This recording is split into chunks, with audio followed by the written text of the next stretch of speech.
and she was the main editor of the volume Mediterranean Coldwater Coral Past, Present, and Future, both published by Springer. It's a pleasure, a big pleasure, to introduce you as our invited speaker to the senior researcher of the CSIC here in Spain, Covadonga Orejas, Saco del Valle.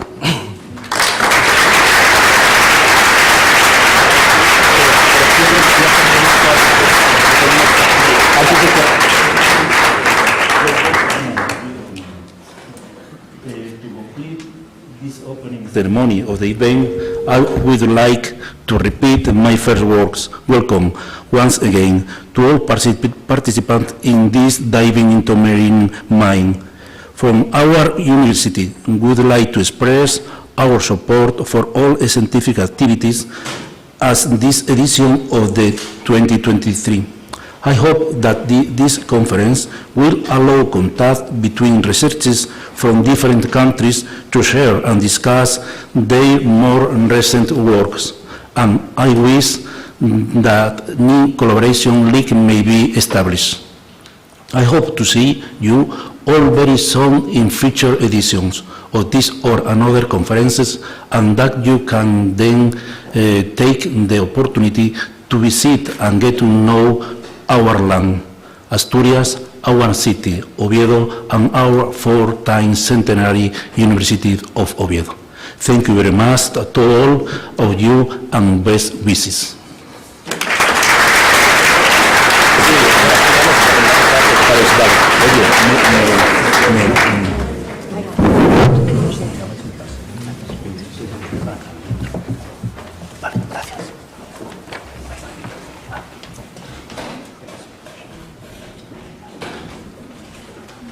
Good afternoon, everyone. I'm very happy to be here. I would like to say first thank you to the University of Oviedo and also to the coordination in Ghent and in Oviedo of the IMBRC Master, which is a very special one for me because I have been supervising at least 6 students from this Master, so I know it very well. And it's very nice to have such a young public here looking at this presentation. And I decided to start with this guy, Sir Charles Whibley Thompson, because he was the lead of the Challenger expedition. And for any marine researcher, the Challenger is the expedition. Here, just to give you some numbers on the very special things that have been discovered during the Challenger, and this is also very important in deep sea research. One of the first things that has been discovered during the Challenger is the Marianas Trench, so one of the deepest areas in this ocean. And also, the first knowledge on the Mid-Atlantic Ridge came also from the Challenger expedition. Also, over 4,000 new species have been discovered during the Challenger, and it was also the first time that temperature, current, water chemistry, ocean floor data have been collected in a systematic way across this incredible path the Challenger followed. And now we are celebrating the 150th anniversary of the Challenger, and for this reason I thought I will just contribute with a talk about the deep sea. And at the end, I also work in the deep sea, so I think it's just my topic. I encourage you to have a look into this webpage. Dossier, I think, is very interesting for you, marine research students, or almost already after the time of the student time. So it's going very quick. So this is the title of the talk, which is dealing on this Earth's last frontier. Is just the place of the planet that is less studied, and still there is a lot to discover. And at the end, we have more deep sea than anything in the planet.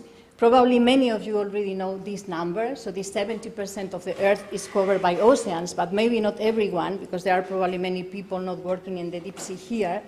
50% of the oceans are below 3,000 meters depth, and the average ocean depth is 3,800 meters, so quite deep. And it's also the largest biome on Earth, composed by deep marine ecosystem of about 1 billion cubic kilometers of deep water and 326 million square kilometers of deep sea floor. And not only that, so thinking in the number of species that we have in the deep sea, let's have a look first in the number of species described for the planet, which is around 1.7 million. There are different estimations, but this is a kind of an average from the estimations we have until now, but over 80% are undescribed. If we think in the number of species on the oceans, so the last estimations also say that the number of species might be around 2.2 million, with over 90% still to be discovered.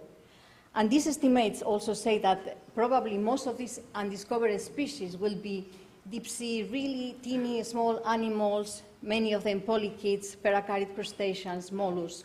And just to have a comparison, this is the number of species estimated for the rainforest, which is 5 million. And the deep sea has been in a natural way protected for many years, for many decades, just because it's very remote, it's difficult to reach. But things are changing.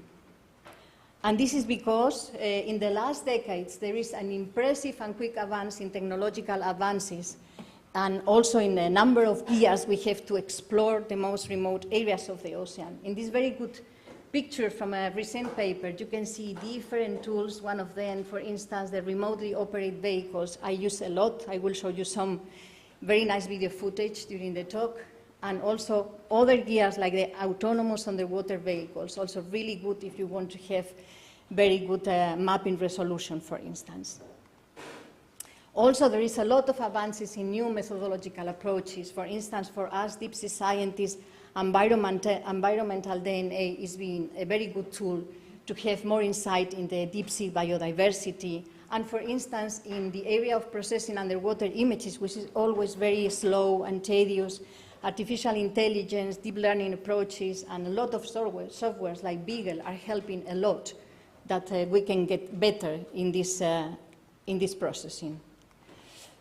And also, one of the things where we are doing really quick improvements in mapping the seafloor, a very important initiative is the Seabed 2030, which is aiming to have the whole seafloor map by 2030. And these are the most recent numbers I got from the webpage from Seabed 2030, and already around 25% of the seabed has been mapped. And the areas now mapped are the black ones you can see in the map. And you may say, okay, it's not that much. Well, but if you see the progression from the 2019 to today, it's quite a lot that has been done in the last years, and it's just not an easy task. But the point is to explore for humans also means to exploit. And in this image, I just wanted to show you some of the different kinds of exploitations we do in the deep sea. I will go to some of them. I'm quite sure you know many of them. But the point is this is happening, and this is happening in some cases with these consequences. This is an image of cold water coral reefs, which are my research topic. I mostly work on corals from the deep areas. And in the right part of the slide, you can see how does it looks, a coral reef before trawling happened, and how does it looks after. And in this case of these Oculina reefs in the States is very dramatic, because this is the result of the pass of the trawling. So sometimes it's not only exploitation, but devastation of deep sea ecosystems. And I just wanted to highlight you to this paper on natural oceans from these two very famous marine ecologists, Jeremy Jackson and Enrique Sala, because they have been already highlighting in 2001 that we have the risk to start to discover areas for science after they are already impacted. And indeed, that they say is if we would like to successfully restore and conserve marine ecosystems, we need to have a very good understanding on how these ecosystems have been looking when they were pristine.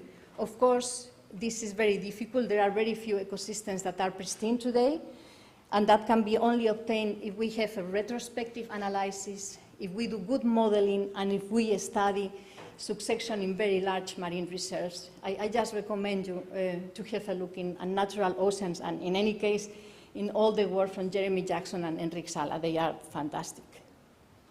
And the point is, we are in the deep sea research, we are in the point that we can still have this flavor of pioneering and discovering new ecosystems, and we have also in our hands the capabilities to preserve this natural heritage before it will be too late.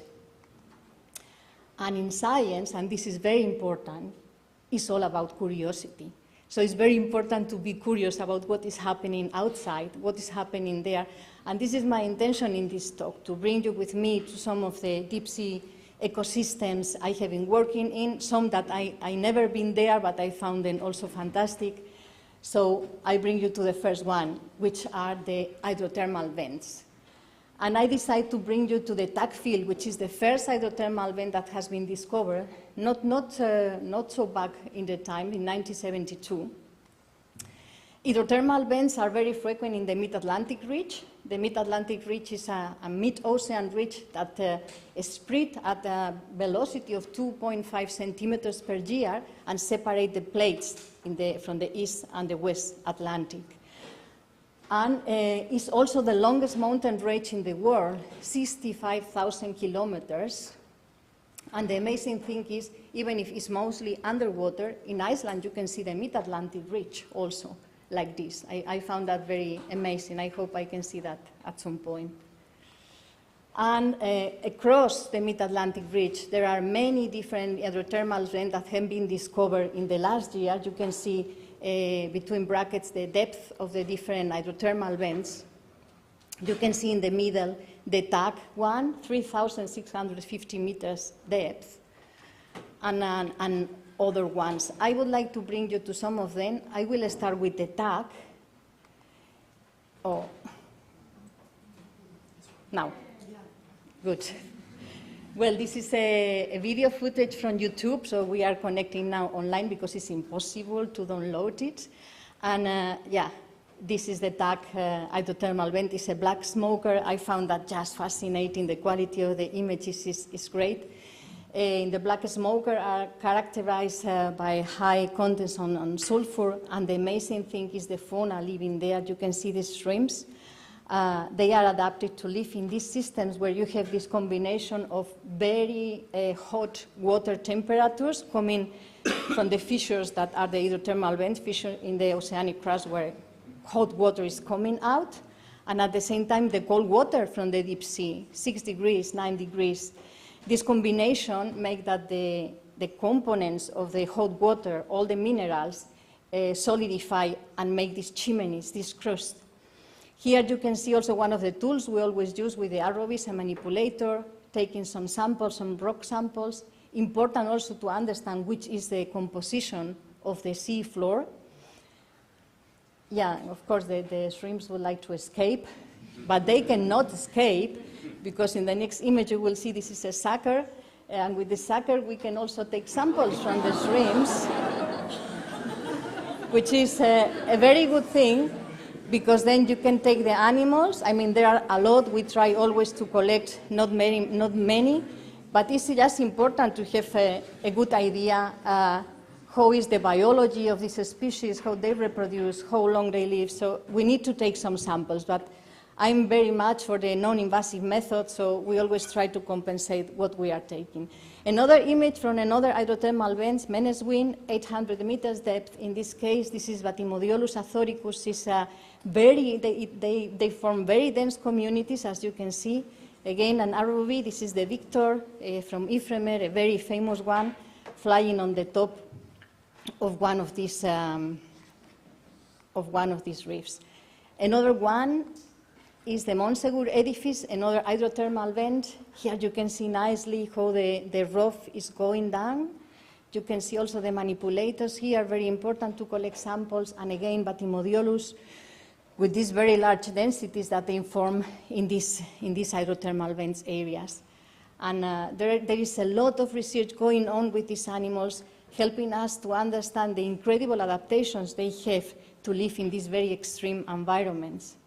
And at the end, the hydrothermal vents show that life is possible almost everywhere.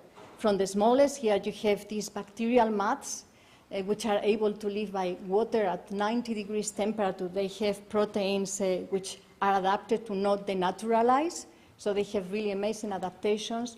Also these guys, which are very pretty, the jetty crabs, I found them really amazing because they have in these small hairs they have in the legs, they cultivate bacteria, they have like a farm in the legs, and they eat on these bacteria. bacteria that can chemosynthesize all these elements that we find in the hydrothermal vents.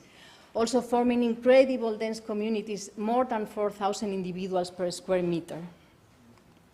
Or the biggest one, which are these giant tube worms. They can build edifices of more than 3 meters, so they are really big. And they have very special hemoglobin that can transport not only oxygen, but also sulfur, everything to feed these bacteria that they also feed on. So it's like a very small ecosystem that they have in these hydrothermal vents, these different animals. And now moving a little bit away from the hydrothermal vents, I bring you a little bit more to the south of the Mid-Atlantic Ridge to show you what's happening in this seamount close to the Azores. Seamounts are also very important features in the deep sea, and here you will see also the amazing diversity and different kind of organisms you can find, the Gorgonian gastropods. You can see also these green lights. You will wonder what are these green lights. If some of you have been doing your master with underwater video, you will know these are the lasers that we use as a scale, which help us to have an idea about the areas we are working in. Sometimes we are lucky and we see sharks with the ROV. And with this laser, we can also take measures of the animals. All very important to use the videos as quantitative method, not only to describe what is happening there. Here you can see also how the samples are taken by the manipulator and how they go to the what we call biobox. We bring that to the deck, and these are the samples we analyze afterwards in the lab. Sponge is also very important components of the deep sea.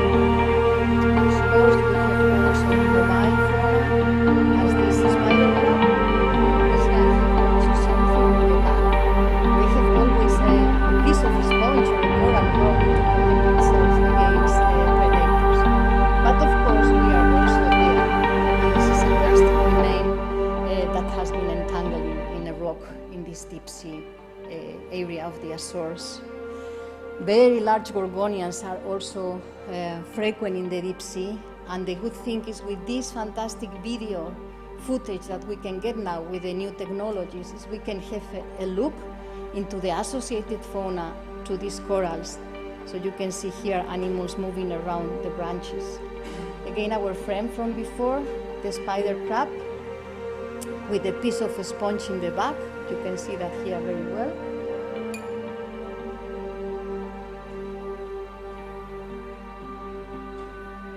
And the last part of the video is this crust in the seafloor. As you can see, there is no space at all empty. All these small patches are different sponge species which are very important inhabitants of the deep sea. And now we say goodbye to the Mid-Atlantic Ridge and we move to another very important deep sea elements, which are the submarine canyons. I have been working quite a lot in this one, in the Mediterranean one, Cap de Creus Canyon, but I wanted to show you two different examples, the Whittar Canyon, which is in the Celtic Sea, and the Cap de Creus Canyon in the Gulf of Lions. These are these two giants, and here you can see this fantastic multi-beam bathymetry. I find always fascinated what maps can we get now from these deep sea areas. I will start with Whittar Canyon. So we are talking about all canyons, so they come from the Oligocene, and we are working in these old canyons with new technologies. And here you can see also the dimensions of the canyons. Frequently there are canyon systems. It's not a single canyon, so it's a canyon system. And I would like to show you what is able to do one of these AUVs, these autonomous underwater vehicles. This is an amazing animation I got also from my good colleagues from the National Oceanographic Center in Southampton. And you can see here what you will get from the vessel. The multi-beam from the vessel is looking at to the seafloor, but it's very difficult to get the image of the walls of the canyons. But with an IUV, you can program it and say, go, and they go alone, and they make a mission, and they can get a very good high-resolution bathymetry from the walls, which is just something fantastic. If you have the vessel, and you have the IUV, and you have the money, it's just great. Well, another kind of work we do, beside the work with the IUVs, and I work more with this kind of gears, is ROVs. So this is part of a paper from my colleague, also Berle Huvene from Southampton, and she entitled the paper "A Picture on the Wall," because she was working exactly as I was mentioning before, trying to get images and to get a good idea what is living in the walls of the canyons. The point is, as I say, with the multibeam from the vessel, you cannot get it. IUVs, yeah, but are expensive and not always available, and you cannot work with in all vessels with them. But what about the ROVs? What about to put the multibeam just in front of the ROV? And this is that she has been doing. And then she got these images. So the first one is in not a very high resolution. You get an idea about this canyon wall. But look at the second one. In the second one, all these small things you can see there are coral colonies. So the resolution of the multibeam was just fantastic. And with this kind of information, they have been able also to calculate the coral coverage on the wall, which is represented in this image. See, these were coral systems completely unknown for science, and with this kind of research, it was possible to discover then, in a very small part of the canyon, but this gives already an idea what could be there in other parts of the canyon. And here you can see how does it works. This is a photogrammetric reconstruction of this same coral wall, where you can see how the corals look like in one of the images. It's important to have, of course, geo-referenced images so that you can know very good the distance to the wall and also the dimensions of your images so that you can do this reconstruction of the whole wall. And at the end, it looks just like this, which is something that we are being able to have since, I would say, around 10, 15 years. We leave the Wither Canyon, we leave the Celtic Sea, and we move to the Met, to the Gulf of Lions, to the Cap de Creus Canyon. And now, because you have already an eye for this kind of multi-beam maps, you see how the resolution here is not that good as the one I just showed you. That you can see here, in these dots, are the areas where we have been, areas we have been visiting, sometimes with ROVs, sometimes with submersibles. Here you can see the dimensions of the canyon, and I was lucky enough to be in one of these submersibles. I have been organizing a cruise where we got the Jago. It's a very small submersible from Geomar, from Germany, and it was just fantastic. I can compare that only with diving, so to be in this three-dimensional world, knowing that you are by 400 meters depth, I found that great. This is the pilot of the submersible. And these are the kind of images we got from this dive. This is a cold water coral community in Cap de Creus, dominated by Madrepora oculata. It's one of the famous cold water corals. And if you have a detailed look in this image, you can start to see the associated fauna. Here there is a fish, here there is a lobster, here there is a crab. So these are very important hotspots of biodiversity. They give three-dimensional structure to the systems, and we are called then, for this reason, marine animal forests. And I will show you a footage from the Central Med, not from the canyon, just because this footage is amazing. The quality is fantastic. This is Santa Maria de Leuca in Italy. It's one of the first areas where cold water corals have been discovered in the Med. And look at that. You can see even the tentacles of the polyps moving around. With these videos, we also get information on the associated diversity. Look at the zooplankton swimming around the corals. And of course, looking in detail, you see associated fauna. Here, this shrimp cannot escape anymore. It has been trapped by the tentacles of the coral. You can see also the diverse morphotype of the same coral species. This is Lophelia pertusa, also one of the most famous cold water corals, also with a lot of associated fauna. Here, Thidaris, sea urchin, Desmophilum, another cold water coral living associated to this community. Our friend again, the spider crab with a sponge piece. Sometimes they have also rabies, I have to admit, so they put anything in the back. And again, more associated fauna, including the yellow coral, Dendrophilia cornigera, and sponges. I found this footage amazing. Many friends have been giving me a lot of videos for this talk, so I'm very thankful. But we use, as I mentioned, videos not only to illustrate and to show and to document, we use videos as quantitative samples. And this is the path we defend always. Videos are quantitative samples, and with this we can avoid to work with invasive methods. How we work with that? I will do that very shortly because I don't want to put many graphics in this presentation. We have been working with these 3 cold water coral species. This is our video transect, and that we have in this graph is the y-axis density of colonies per square meter. This is the length of the transect, and the different paths, the gray, black, red, represent the density of the colonies across the video transect. But we also have been quantifying the different type of substrate we have been finding across the path we follow with the ROV, as well as the long lines we have been finding in the canyon. So in a graphic, we got an idea about how does it look all together, where are the corals, which kind of substrate, and how much anthropogenic impact we found there. So it's a way to quantify also anthropogenic impact. But the Cattegreus Canyon is more than corals. And now I wanted to give you a couple of examples how important it is to understand the hydrodynamics and the oceanography of the areas to understand what happens in the biological part of the story. The Gulf of Lions here is influenced, especially in winter, by the Tramontana and Mistral winds. And I found amazing these images from satellite. You can see when the wind blows strongly. The point is the water, the surface water, gets cold very quickly. And that happens is that we call dense water cascading. So the water is going down very quickly into the deep of the canyon. And here you can see that again.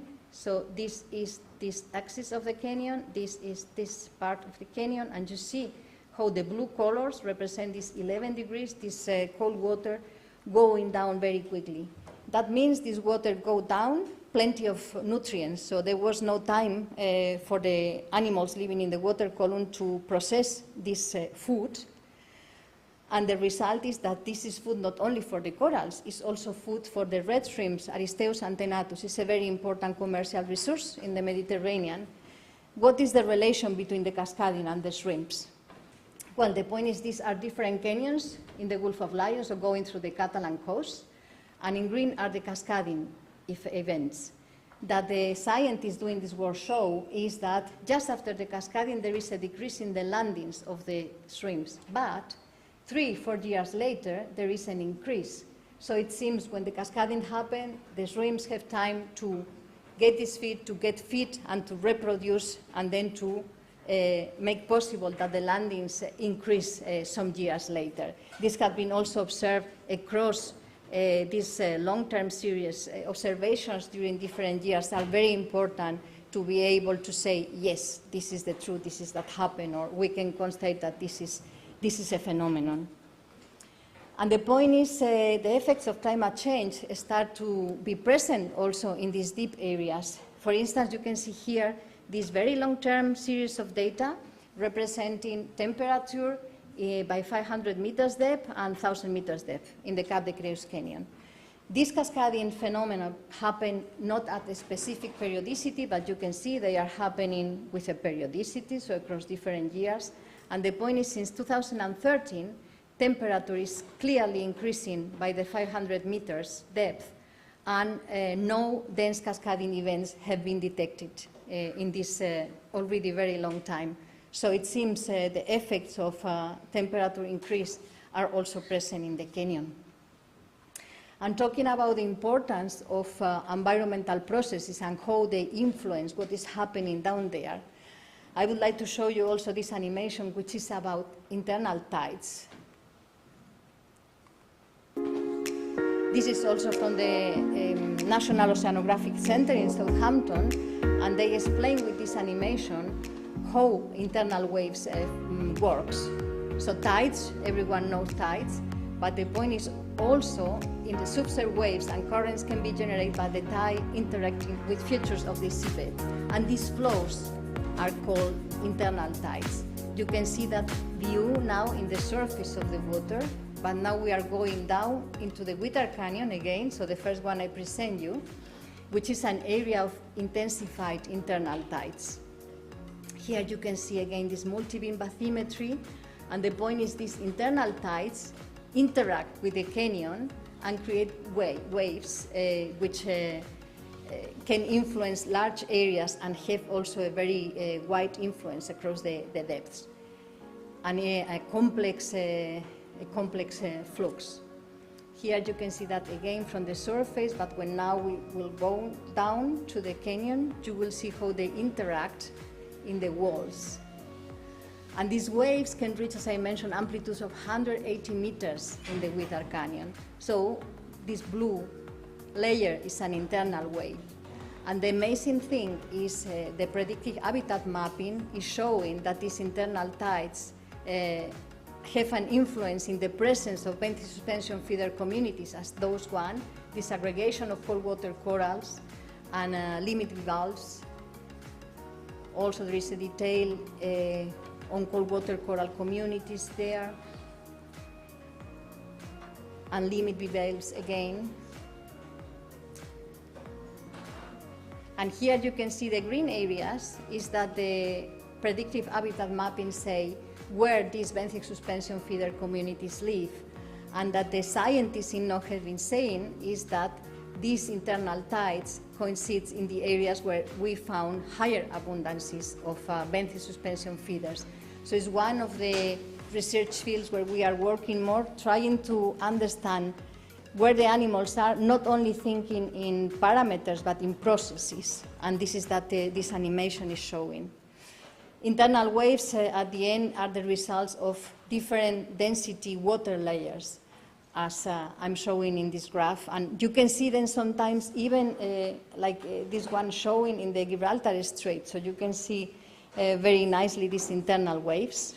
And in our case, we have been also trying to understand how does it works with the Mediterranean outflow water. The Mediterranean outflow water is a dense water layer. You can see that very nicely here in the red colors, which come out through the Strait of Gibraltar and have a high influence in the Atlantic. It's all this purple area. That we have been seeing in our studies, working with oceanographers, is that in this seamount, which is marked by the red point, is Ormonde Seamount of Portugal. The larger amount of suspension feeders, especially in Iderian, coincide with the areas with where the Mediterranean outflow water bath these mountains. So again, an example of coupling biological and oceanographic processes. And this is a seamount in a source in an area where we got the influence of the Mediterranean outflow water. We found there, this is in a cruise we conducted in 2016, and we have been working also with Eliropus arrobi from the EAO, and we found these very diverse and dense Gorgonian communities. You can see here very nicely the rocky seafloor from Formiga Seamount. Very nice Gorgonian communities with a mixture of species. Here we got Gorgonians and also bamboo corals, and with a very patchy substrate with the rocky areas but also sediment patches. Bamboo corals, again, relatively frequent in the area, much more than scleractinians, always with fish fauna associated. And also sponges are very important elements of these seamounts, sometimes forming also large patches. These are nest sponges. And this is an scleractinian coral, a small one. In this seamount, we got more coral gardens than scleractinian reefs. But they were also present, and black corals. So this is a very nice Leiopates. You can see why they are called black corals, the black skeleton. And making a zoom into the branches, you can see all this associated fauna that is always present. We leave now these areas and we go to the last ones I would like to present you today, which are two cold water coral reefs. One is off Scotland and the other one is in Angola. And I have been visiting the two of them. And that I would like to show you here is how we were putting together the large framework, the ecosystem framework, with the organism framework. So we can say video footage, images from the ecosystem, aquaria experiment is that we do with the organism when we are in the lab or on the vessels. This is Mingulai Reef of Scotland. We have also very good multi-beam bathymetry from the area. And the amazing thing is the researchers working there got this kind of information. You can see here you have 1, 2, 3, 4, 5 days. We have here a very high time resolution. We know how are the dial dynamics in this area, not only the big one, so we know this is a high hydrodynamic area with high current speeds, but we also know how does it works at the daily rhythm. And the corals are there. And now the Angola mounds, here you have again this multi-beam map, and this is a transect we did with an ROV. The blue points, I don't know if you can see them, are the corals occurrences. And the amazing thing in Angola is the corals are living in oxygen minimum zone with concentrations of less than 1 millimeter per liter, something that we didn't believe when we saw that. So it was completely unknown when we were there in 2016. But they are there, and they form very large and nice reefs.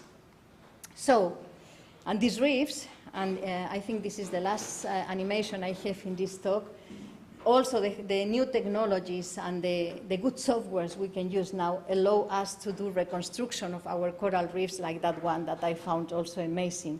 We can have now a very good three-dimensional idea of the areas we visit with an ROV. When you work with an ROV, you see in 2 dimensions, you are looking into a screen. But we are now able to have these 3D reconstructions, which are very, very useful to have an idea how these reefs look like. Well, coming back to Mingulai, to get this kind of information, this daily data, we work with landers. Landers are gears that we deploy in the sea. They can be equipped with many different sensors, and after a couple of days, or even after 1 year, you can collect them, and then you get your data. And this is the kind of data that have been collected by such a lander. Well, the point is, we knew, and this is also one of the things that have been explained in the literature, cold water corals live in very high hydrodynamic environments, good. But when we start to do our experiments in the aquaria, with these small pieces of corals and our aquaria here, we wanted to know how they behave under different current speed, how much they eat. And that we found is that they were, as you can see here, more effective capturing zooplankton at these very low current speeds. How does it work? So they are living in high hydrodynamic system, but they feed better, they are more effective by these low current speeds. And this is the point, putting together these two different approaches. You can see that across the day we have this high current speed, but we have also 4 times per day current speed of about 2, 1, even less sometimes. Okay, then that fits well with the results we got in our experiments. This is the important thing, trying to have these 2 pictures, how the organisms behave, what can they do, and how the system looks like. Now we move to Angola, to the last example, this incredible oxygen minimum zone and these flourishing reefs. How does it work? Again, we decided to do some experiments with the corals on board, and that we did is, let's put them in these 2 different treatments. 1.4, which was the oxygen concentration we measure on board, and this, which will be an saturated oxygen concentrations. That we saw is that the respiration rates of the corals under these 2 treatments were the same. So they adapt very well to these different conditions, which we found also amazing. So Lophelia can adapt in a short time to respire at the same rates at different oxygen concentrations. And just to give you an idea how does it look in other cold water coral reefs, here you can see, for instance, the reefs in Norway or in Ireland or in the Med, so the concentration of oxygens are much higher, and indeed Angola and Mauritania are the cold water coral reefs living in these limits, let's say. These show the amazing capability of accommodation of cold water corals, and maybe you will think, no, it's not accommodation, it's adaptation. No. I just like very much to look out of the box, and this is a concept coming from the world of the botanic, so where accommodation defines the status of a plant in which it changes its body shape or physiology to adapt to the surroundings, but these modifications are not transferred to the next generation via genetics. We know that from plants, this is the same plant with very different morphotypes depending on where they are. So we believe, or we are seeing, that corals are able to do the same. They can accommodate. And maybe at the end it's not that amazing, because if you look at the fossil register, so they are living on the planet since many millions of years, so they have been going through many different climate conditions. The point is they have to cope now with this in a very short time. We are trying to make aquaria experiments in longer times, not in these very short times, to see if we can get better the functionality of these animals. I hope I convinced you how important it is to work in the deep sea with this talk. So maybe one of the reasons is still 20% explore, 55% exploit. Also because there is more than meets the eye, so people working in abyssal plains know that even if you see there almost only sediment, if you zoom, you can see this amazing fauna in very large quantities and very important for the functionality of the deep sea too.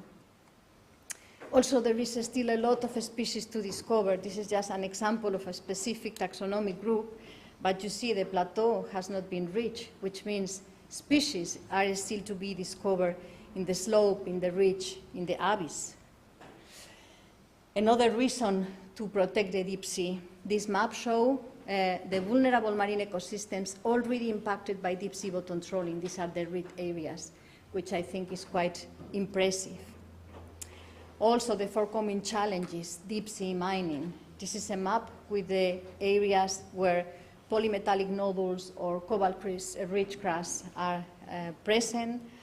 And there is at the moment, this is a very hot topic, as you probably know, at the moment there are a lot of negotiations between countries, the International Seabed Authority, and also the United Nations Conventions on the Law of the Sea.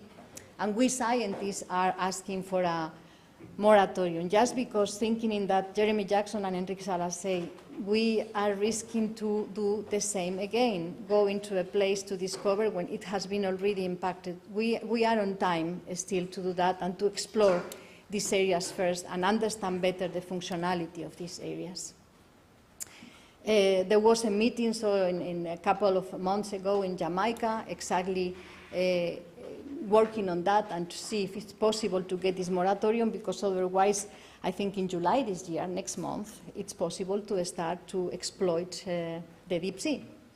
And I recommend you to have a look into this paper, very recent one from Lisa Levin, talking about the importance of taking care of these topics and how deep sea can be impacted due to climate interventions. It's a very good one. Another reason, endangered species.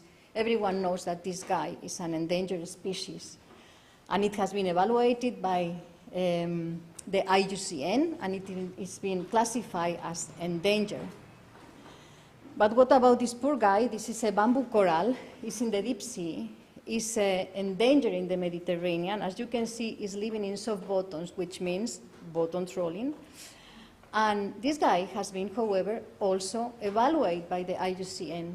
And it's not an endangered species, it's a critically endangered species. So it's a step before extinction.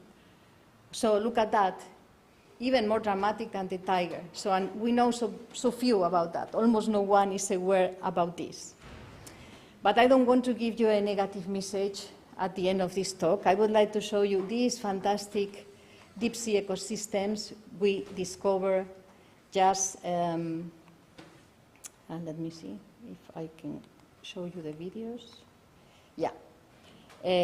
Just 2 years ago in Cabo Verde, this is a community of a scleractinian coral and Aloxamia rostrata, and the other one is a community of Metallogorgia, a very typical species of the deep sea. Our feeling is these are pristine areas. We didn't see any remainings of anthropogenic activity there. So there are places where we can maybe still get baseline information to know what does it mean to be pristine, and these are these kind of areas. Just the last slides of my presentation, how old are they? So one of the things we have been thinking is, okay, if this is pristine, how old are they? We are working also with colleagues dating corals, and they told us, around 600 years old. What does it mean? That means at that time there were no humans in Cabo Verde, and we, Europeans, were not aware about the existence of America. So I think it's quite impressive, and these guys were already there. And the very last thing is science research is a team effort. Have a look into these images are from different expeditions, so I think it's really important, the collaborative work. You are already working in an international framework, being part of this master, so keep that for the future. And going back to the first slide I put, is that science and the planet need your curiosity. You are the next generation of scientists or people working in the industry or policy makers. So there is a lot to understand, investigate, describe, quantify, model, explore, discover, and innovate. And this is needed for a better management and protection of the oceans and also of the deep sea. Thank you very much.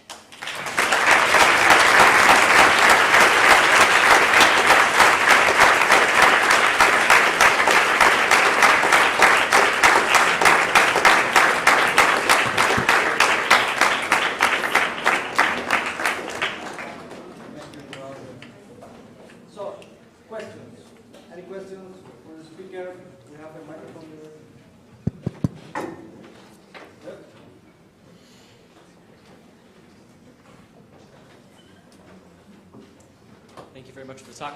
I was wondering about one of your slides, you said you were measuring chlorophyll.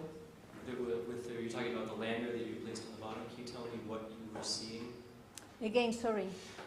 On the slide, you were talking about the lander that you had placed on the seafloor, and one of the parameters you were measuring was chlorophyll. Yes. And I'm wondering what it was doing down there.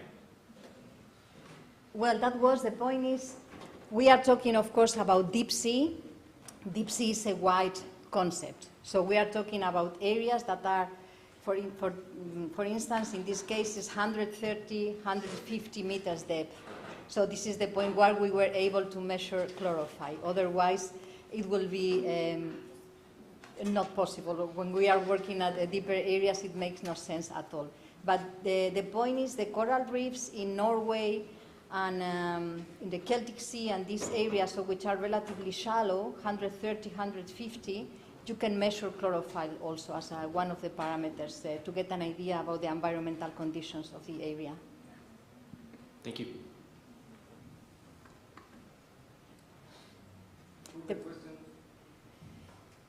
The point is the deep sea. When you talk to the hard deep sea people, they will always say 1,000 meters beyond. The point is for people working on cold water corals, 200 meters, or the areas where corals are already unable to photosynthesize, is already considered deep sea. So there is like an agreement that at 200 meters depth, the fauna change in a remarkable way. And this is the reason why we consider normally deep sea from 200 meters and beyond.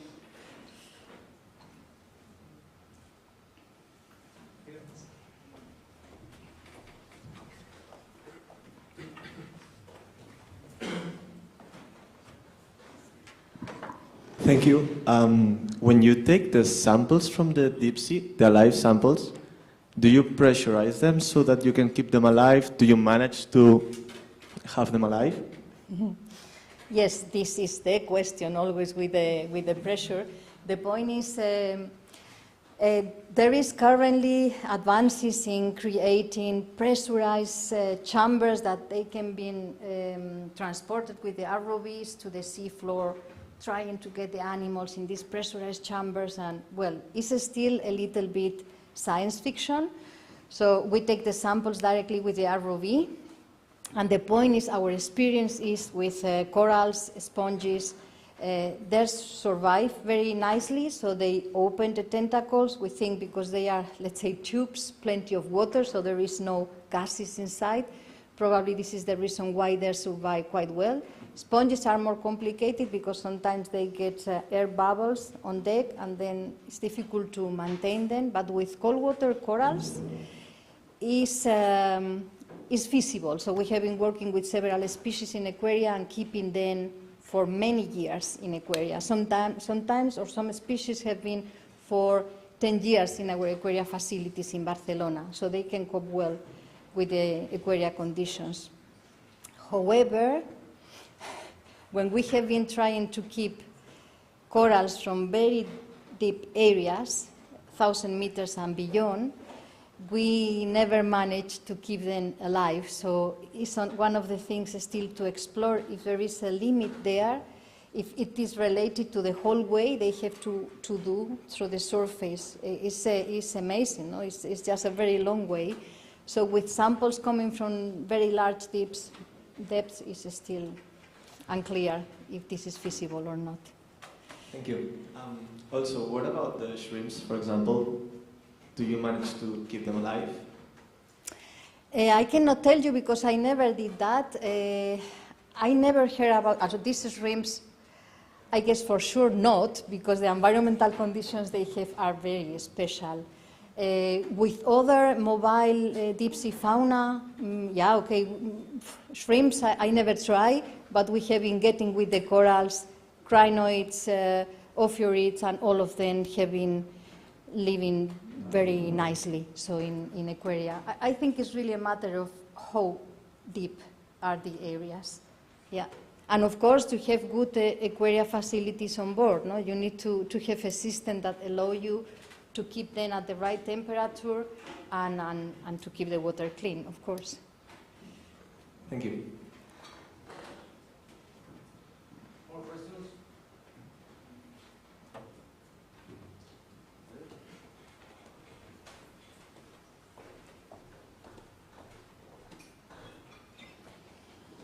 Hey, thank you for your talk. It was super interesting. I was wondering, because you showed a few DEMs, a few elevation models and 3D models, and I was wondering what was being done behind them, like if you were already explaining them in a more quantitative way, because you mentioned that for the videos, and it's such an amazing tool, and I was wondering if you're already doing something, like in terms of ecology or biology using that. Yeah, not myself, so that I was presenting is also work that has been doing, or is being doing in Southampton, but yes, they are starting to work also with this kind of three-dimensional reconstructions in a quantitative way. That we are doing, I didn't present that because I already talked a lot, I think, but we are doing also 3D reconstructions from corals, from aquaria.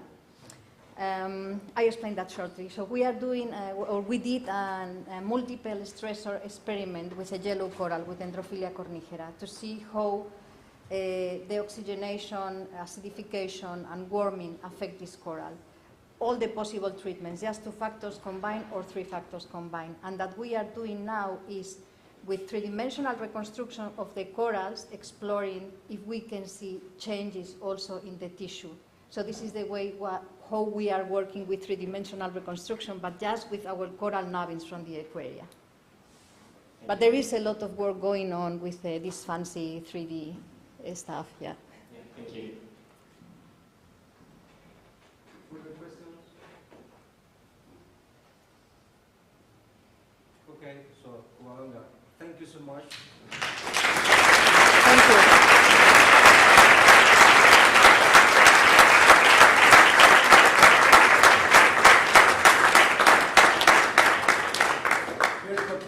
She was in Germany and she even made a big effort to come earlier to be present here. So we cannot say it's enough to you. I think you and the future deep sea researchers can come to me and ask. Thank you so much.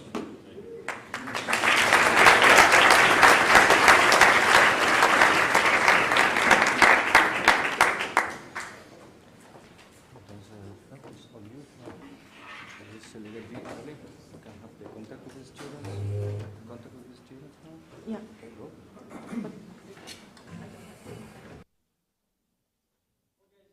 Now practicalities, okay? The first thing is welcome everybody here. We are very happy to have all of you here. Every year we have only 20, 25 students, something like that, but now we have the complete cohort, the second year complete cohort, and we are very happy to have all of you here. Okay, so now for today, practicalities for today. We will have all the week's activities, okay? And things that we have to let clear. today at 5:30, you will have a coffee shop offered from our faculty, and this is something important. So when we finish here, you can go down to the coffee shop of the Faculty of Biology, and you will have a small reception that is offered by the University of Oviedo and the Faculty of Biology to you. And this is because we are very happy to have all of you here. Okay?